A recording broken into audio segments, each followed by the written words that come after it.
What up, guys? Welcome to Wise Wagers. I am the punk-ass book jockey, ready to go over the August 29th NBA slate. So we got 3 games on the card. Let's get right into it. We got the Magic coming in at a plus 750 versus the Milwaukee Bucks, who are a minus 1430. The Bucks are a 13.5 point favorite. In the last 3 games, they have covered that point spread, and then the over and under is at 227.5.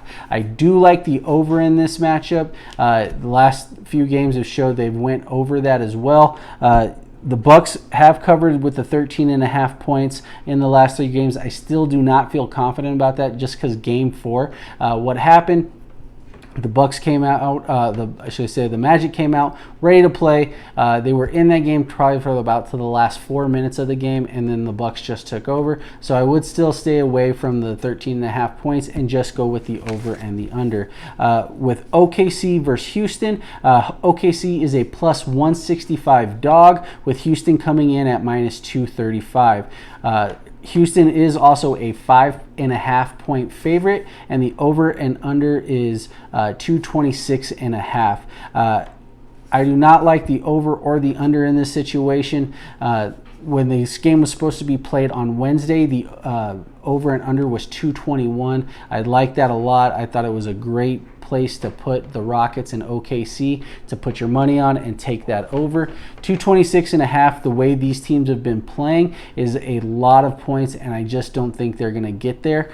In that case, they can, but I'm not going to risk betting the over and the under on this. Houston is also a minus 5.5 favorite. On Wednesday, they were only a minus 2.5 favorite. So that's a 3-point swing on this game. I'd probably stick away from the points from a minus 5.5. It just doesn't seem like it would be really sensible. You could go back to game 3. The game ended up being a 3-point game. It should have been really a 6-point game for OKC.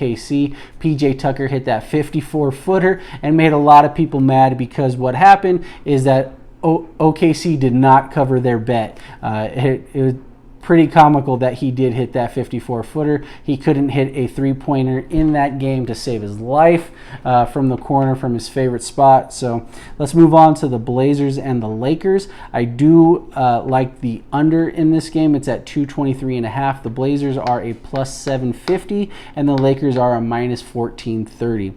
With also the Lakers coming in at a minus 13.5 point favorite. It's justifiable that the Lakers are this high of a favorite and the Blazers are this much of a dog. Dame Lillard is out, so no Dame time for this game.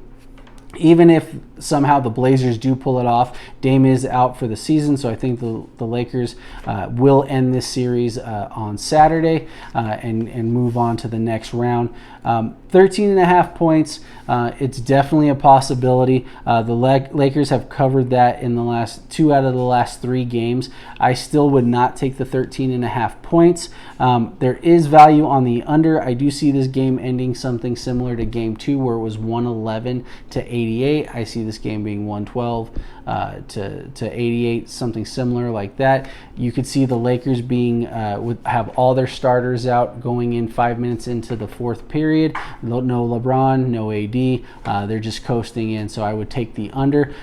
Can't really do anything unless you think the Blazers are going to win. Then you take the straight up money line. The over and the points is some value there. It's minus 118 for the Lakers. If you think they can cover that 13.5, for my dollar, I just will never take 13.5 points on any professional level of a game. No matter what happens, the Lakers, yes, they are the better overall team, even with Dame on the court, but without Dame, they are substantially better, so I will not take the 13.5. So let's get right into the picks for this card. I have the Bucks and the Magic over 227. I have Houston minus 235, and then I will take the under on the Lakers and Blazers game at 223.5. So that's a 3-team parlay right there. You can pair it with some NHL picks if you like. Throw an extra one on there, make it a 4-teamer. I think this is a good 3-pick game right here to put on a parlay. Other than that, there is an NHL video out for today's slate as well. Please like and subscribe to the channel so we can keep this content pumping out. And as always, I am the punk ass book jockey. I'm out. Let's get this money.